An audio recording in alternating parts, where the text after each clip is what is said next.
няма никакво развитие относно федерацията. Благодарение на Министерството на спорта ние получихме заплатите си до момента, в който се протече Европейското първенство.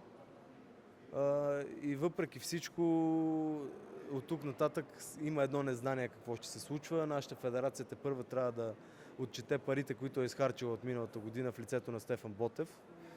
И това, получава се един дискомфорт, но пък въпреки всичко аз гледам подготовката си, получавам финансиране за подготовката си от моите спонсори, от най-вече господин Николай Вълканов, Нексо и Спортен тотализатор, Mercedes-Benz, както знаете, ми помагат много, Фортекс, Борнуинър.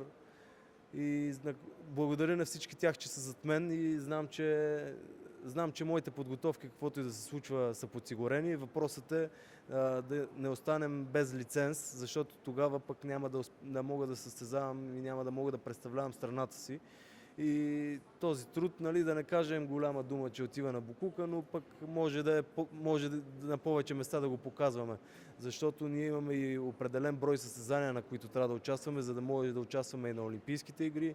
И това е по-лошото, за да не се случи така, че да не може да се участва на Олимпиадата.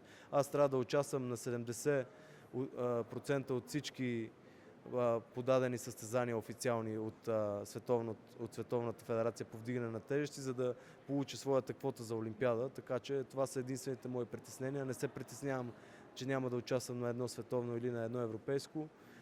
Моята голяма мечта е да бъда 4 пъти олимпийски шампион и за да се случи това нещо, трябва да се явя на моята, ще бъде втора олимпиада в Лос-Анджелис, а първата ми стъпка е световното първенство в Китай, за което, както знаете, аз съм винаги готов за всяко първенство. На мен това е моят ангажимент да печеля, да славя страната си и да се трудя за успеха на България, за успеха на вдигането на тежести, да се развива спорта, да съм пример за децата, както видяхме колко деца и така.